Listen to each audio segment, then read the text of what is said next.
Hello and welcome to the Connection podcast series.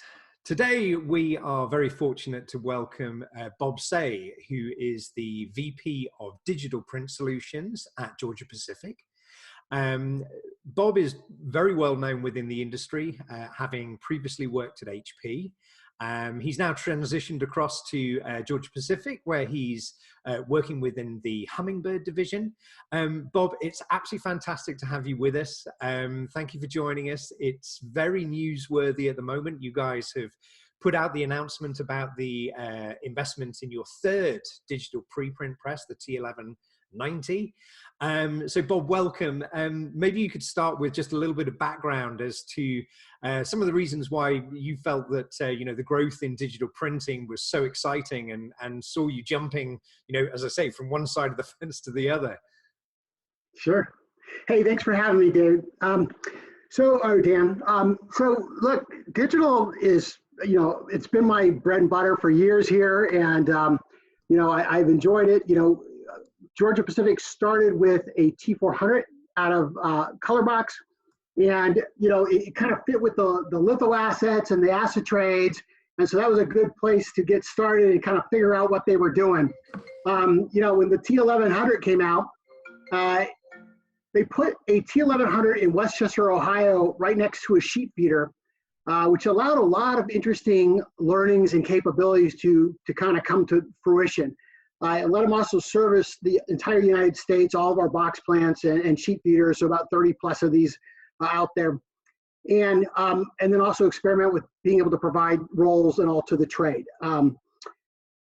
As you know, digital preprint, which the T1100 and the T1190 now serve, and even the T400, it's different than post-print. So we are generally feeding box plants, and that's been the focus of what we've been doing. So our value prop is fast turn, being able to get things to customers fast, and then logistics with that. Turnaround time isn't just how quick you can print, but how quick you can get it anywhere in North America.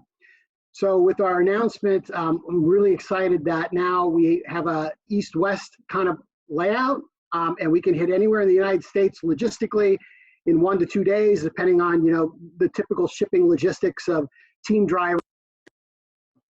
So that's really compelling for us. We are looking to kind of be able to provide print to any of our plants that want it, and then same with trade partners. Again, it's different than digital sheet. Really servicing what box plants generally do versus what on the sheet press side. And Bob, you talked a little bit about the fact that GP, particularly with your Hummingbird division, started off with the T400 when that was launched to market, and then you transferred onto the wider webs, and you went up to the 2.8 meter, the 110 inch, that obviously fits the modern corrugator. Talk us through some of the sort of the teething problems and the pain points as to because you don't just sort of plug one of these in and hope that it's all going to run run smoothly. Yeah. So give us a little bit of what went on in the background, because obviously this is you're the first ones to really roll this out in proper volumes. Sure. So one of the things that we did early on, and you can call it good or bad, right, is we kind of tried everything. So, digital can print a lot of different types of things. You can print very short run, you can print, displays, you can print e-commerce, you can print very large format, you can print litho replacement, you can print flexo replacement, you can do basic box, and then you just kind of got to figure out what you're going to do. For us, you can't do it all and be good at all of it. So that was one of the big things, is figure out what you're going to do. With the HP T1100 now and the 1190, we believe it's probably the best digital print technology in the corrugated space for high quality. So for us, it's really about providing high quality print to our box plants and our box plant partners. So with that, the T1100 made sense, and now T1190 with going to 6 color and faster speed potential gives us even more capability. And Bob, the value proposition here, we're now talking about enhancing or even improving the viability from running actually on the corrugator. So surely then you need to start looking at ganging jobs together that are going to fit the decal, etc. What sort of pressures did it put on the actual scheduling of the corrugator, for example? I mean, is it exactly the same as running traditional analog preprint? No, it's not. I mean, if you think about traditional analog preprint, you're running a roll on the small side generally to truckloads, right? And so when you put in orders, it's a lot easier. Here, you might be doing X number of jobs on a roll, with side by side jobs that match, what would come off a traditional box plant or sheet feeder. And now you got to have all those print jobs lined up just right. So significantly more complex. And if you really want to do that right, you have to put in controls all the way through the corrugator and then downstream. So we have done a lot of work around that. And then you have to figure out what you want to do. Just because you can do something doesn't mean you necessarily should. That was one of the big lessons for us to learn as well. There's sheet presses are probably better at 50 units. Okay, a lot of sheet presses do 50 units. We are generally trying to produce things for box plants. And box plants are going to want to do a half roll or a roll, for just logistical reasons. And you can aggregate that demand and do versioning and those kind of jobs. The T1100 just eats up very well. Now, you mentioned a really important word there, Bob, when you said logistics, because obviously when you start looking at this concept of effectively feeding within your group structure from single locations or multiple locations. Obviously, within the announcement that you made last week, that there is going to be effectively this new machine going into a facility in Arizona.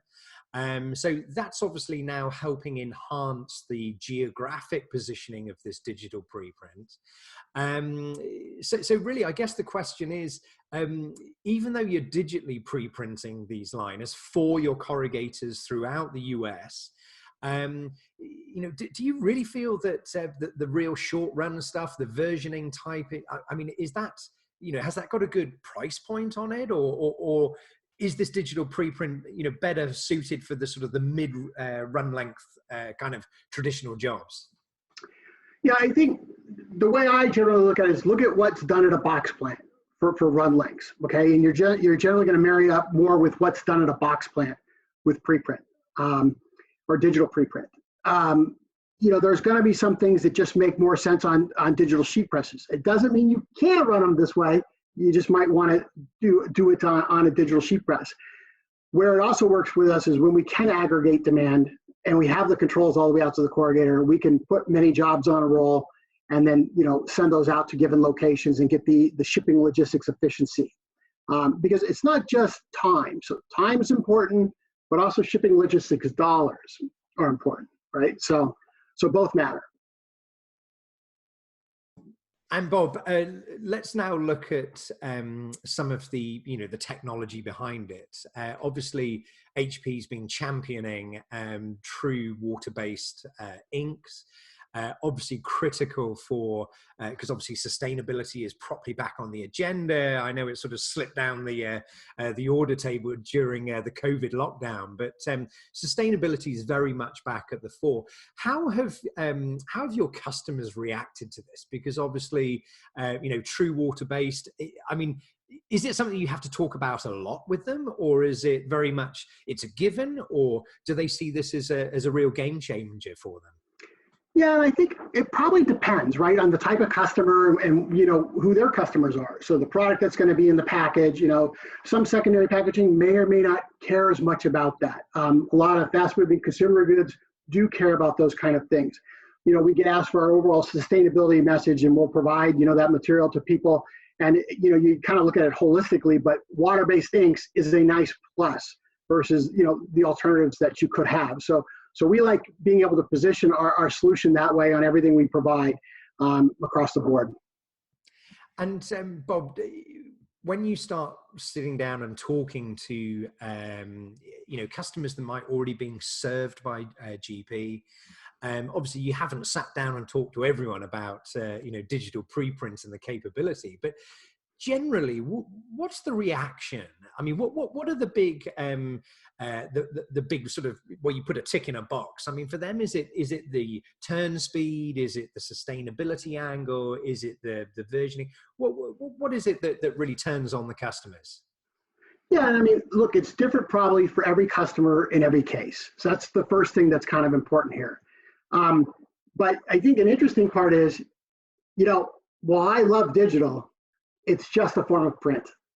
Okay, so it really gets down to what does it provide. So for us, and our customers are both the box plants, the sheet plants, and the brands. And at the end of the day, it's supply chain logistics and operational efficiency. So, COVID, while a horrible thing, has actually brought this to light because, nothing better than this ability to turn fast, deal with, changing demand, not having too much of the one inventory that's wrong, being able to pivot to what's needed. Our solutions played really well for that, kind of a setup. So I think it's really helped prove the value of what we're trying to bring to the market.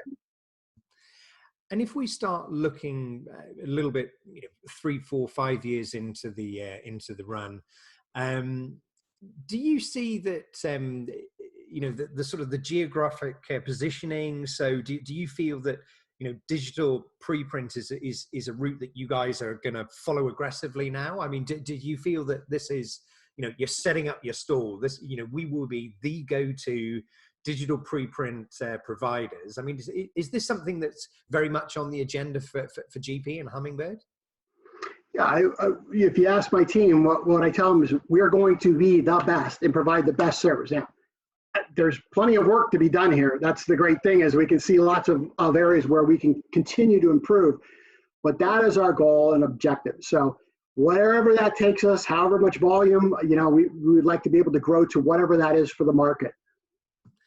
And I would like to ask you now, just purely, and this is not anything to do with GP. This is purely your view, having again, sold the systems, but now also utilizing them.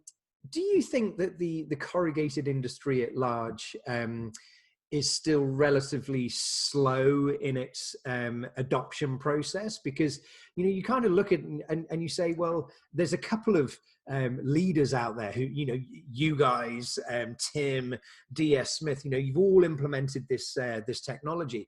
Why isn't there more of it? Where do you feel that the sort of the stopping mechanism is? Why is it the industry is not engaged? Well, I think one of the things that's interesting is there's a lot of R&D in this, a lot of invention in it. You have to be willing to take that on, okay? And not every company is willing or able to take that on. We're fortunate that GP was willing to take that on, was capable of taking it on, and so we're able to help evolve the technology. So as the technology matures, maybe more companies will be able to do that a little bit easier, or they'll be able to see the path easier, and will feel less risk. One of the things we like and we hope that we're going to help provide is by selling to the trade. Look, if you're concerned with this, you don't want to make an investment in one of these presses because the technology and everything to support it's not cheap. You can buy rolls from us, right? And and then if you know how to run preprint, you can corrugate. Okay, so you can now get into digital a lot easier and learn. And then if you grow and you decide you want a digital preprint press, well, that's your prerogative, right? And so in some ways we're helping grow it, right? Yeah. and if we say, again, going back to some of the technicalities now, but I mean, are there any specific grades or types of liners that are more suited to digital preprint? Because obviously, particularly in Europe, there is this high proportion of recycled content, and I know that you look at the developments that the Pratt Group are making in or Visi in the States. So there's growth in recycled. So does it have a preferred media to run on it, or I mean, is it perfectly comfortable running on coated liners, craft liners, or test liners? I mean, sure. Well, I was actually kind of surprised by this myself, which is fascinating. These presses aren't just used in the corrugated industry. There's HP could tell you there's at least a couple hundred of these presses out there in roll form serving other markets, whether it's, publishing, books, newspapers, the whole bit. And a lot of that's on coated substrate. So they deal with uncoated today quite well. What we're primarily dealing with is coated substrate. And primarily because that's what somebody, they're buying for the high graphics. If you want the high graphics, you generally want a good substrate. And so if you want a good substrate, you're generally uncoated. Now we also work on our master liner because we have a nice bleached, uncoated substrate in master liner. So we do that. You can go down to, the browns and the white tops or the recycled, but there are problems with it. It's a non-contact technology, and with non-contact technology and paper like this, there's dust that gets created. And with dust, it's not good for high quality print. So some of those things still have to be worked out, right? Or you have to decide what trade-offs you're willing to work with. But when we start talking about, maybe that lower level of print, so traditionally the kind of job that may have been run on a 3 or 4 color rotary die cutter, not necessarily high quality post print, but I think this is, one of the big debates that still ongoing is, do we honestly think that digital is going to replace flexo? I mean, I don't think it is. What's your view? I mean, do you still see them as very complementary processes? Yeah, it's a really good question, right? I mean, look, each of these technologies have a place, and they're just ways of doing things. So if you look at traditional basic flexo, I'm not talking about HD flexo or preprint flexo, you're doing 1 to 3 colors, and, if you want graphics is assimilated with putting a lot of ink on page, right? So, you just throw down 1 color, and it's got a lot of color. Okay, if you want to do that, then probably traditional flexo makes sense. If you want some nice graphics on a brown or a white top, or or something like that, a recycled white top, hey, it's actually really nice. You can do some really nice stuff, but you have to think differently, and that, I believe, is a part where the industry hasn't got their head around it yet. Most converters, and it hasn't been sold out to the brands yet. So there's a lot of possibilities there through time, and then it's just going to be a decision point for the brands on what they want. Inkjet ink is more expensive traditionally than flexo inks. So if you're just going to paint the thing with 1 color, stay with flexo, right? So, I mean, those are the kind of things you have to think about. But I mean, obviously, I know one of the sort of, the problems for getting into digital was always the cost of inks. But of course, as the technology evolves and the chemistry behind it develops and evolves, obviously the cost of those digital inks is coming down significantly, and it seems to still be coming down year on year. So I mean, I know it's gazing into a crystal ball, but I mean, how many years is it until we get to a stage where pretty much you're dealing, like for like? So those sort of price points are going to be the same. Sure. Honestly, I thought things would move faster than they have moved. It takes, technology takes much longer to mature than you think. And it's more than just the ink cost, it's total cost of ownership, right? So you really kind of look at TCO to TCO, and then there's so many other costs than just the ink. There's whether you have to overcoat something, how much waste you have, what processes you take out of the whole thing. Shipping logistics is a big one, right? So, that's one of the reasons we're doing this. This helps with shipping and logistics, both on a cost and a turnaround time standpoint, right? So you have to look at the whole thing, and then it's a trade-off, right? And I guess what I'd like to do is just now ask you a question that's a little bit along the lines of, if you knew what you knew today when you were starting the project, is there anything you guys would have done differently in your rollout? I mean, are there any sort of significant standouts that you just go, dang, if we just hadn't have done it that way, we would have been 6 months ahead? Or you're saying at GP? Yeah. Okay. Well, it depends. So I think, there was an approach taken, and it's hard to fault the approach because it was an experimental piece. Let's see what can be done with it and understand that. So there's a lot of learning with that. A lot of pain came with that learning. So, I think getting in a flight pattern of what you want to accomplish and sticking with those things to move it along was probably pretty important for us, faster. I think that's where we believe we'll be able to do pretty well here with the next one, that we know what it takes to roll this out. Because we say the chemistry stack is different with every new product you produce, right? So every substrate's different, whether it's a primer, a bonding agent, or something in the substrate, the ink, the overcoat, all of those things matter. You have to understand it, It's a lot of R&D that goes into it. And what kind of work did you have to undertake on the actual corrugators themselves? Because you can't just produce this expensive pre-printed sheet and then just run it on a crappy old corrugator. I mean, did you guys have to then go through and effectively audit all of the corrugators to ensure that they were going to be viable for running it? Because it becomes real expensive when you're chopping out hundreds of feet of wasted sheet. Sure. Well, luckily there's a lot of learning from the traditional preprint market here for this, right? If you can run preprint today, you can run digital preprint, okay? Now, what do you want to do with digital?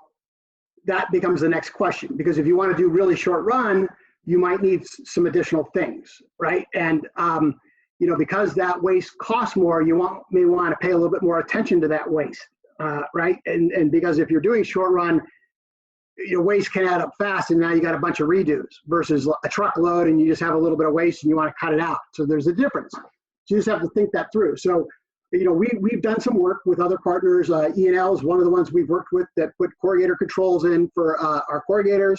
Did a nice job with that. So, they can read where we're at on a roll. All that's pretty nice. Yeah, and then we've done a lot of work standardizing our corrugators. Not all of them will run preprint, but the ones that do, we want to try to have those at a certain standard and capability. And then, but what about the downstream? So we've pre-printed the reel, we've run it on the corrugator, we've cut the sheets to size. Then we got to run it through the die cutter and the gluer. I mean, did you guys have to do a lot of work in the sort of the data management? Because it's just as easy to screw up a job on the die cutter or even on the gluer. I mean, and this is the problem with digital inherently, is if we're producing very short run or very specific numbers or even versions, as soon as we screw it up, I mean, it's where do you then feed the data back into the loop to then get the replacement done? So was there a lot of work that you had to do in your sort of your sheet plants and your converting? Yes, absolutely. And I would say we're still on that process. So I look at it as a continuous improvement process that we'll probably be working on from now to infinity here, right? Okay. But that was one of the first things I did when I took over, is just make that, a serious piece of this. And not just in the print piece, but end to end, everything from what happens at the brand all the way through delivering this. Because if it fails for any reason, you fail. So you really got to look at this end to end, okay? And whether it's your box plants or your partner's box plants, how do you help make sure that this works end to end? Kind of one of the things you hit on there, hey, people don't understand that, you take a piece of, offset art and you take it and say, I'm just going to run it on digital now, and I'm going to send it over to corrugator. Well, they have different tolerances in registration, right? Okay, well, so if you have art wrapping around the edge and the flexo's got a 1/4 inch, tolerance, well, now you got a problem. So these are things that you have to rethink now in your art process up front. So you can't just tell somebody, I'll just run that offset piece of art. You have to go out to them up front and say, hey, look, if you're going to run offset art, you probably are used to flatbed die cutters, so you need to know how you're going to run it on the back end too, and make sure that that's corrected for. Well, listen, Bob, thank you so much indeed. It's been fantastic catching up with you. I know Likewise.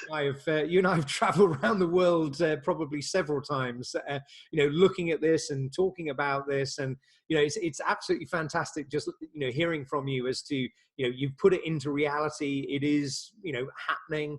As we said earlier, there are examples around the world, Rengo and DS Smith and Tim and yourselves that are all playing with this technology, which is absolutely fantastic. But listen, congratulations on the latest order. I'm really excited, and obviously can't wait to see it running in the flesh. But just finish off and tell us when is the plant going to be finished, and when will the machine be installed? So we're looking to have the press up and running at the very end of this year to the very beginning of next year. Somewhere in that range, it should be coming live. Great. Well, listen, we wish you all the best of luck with that. And Bob Seay, thank you so much indeed for joining us. Take care. Thank you so much.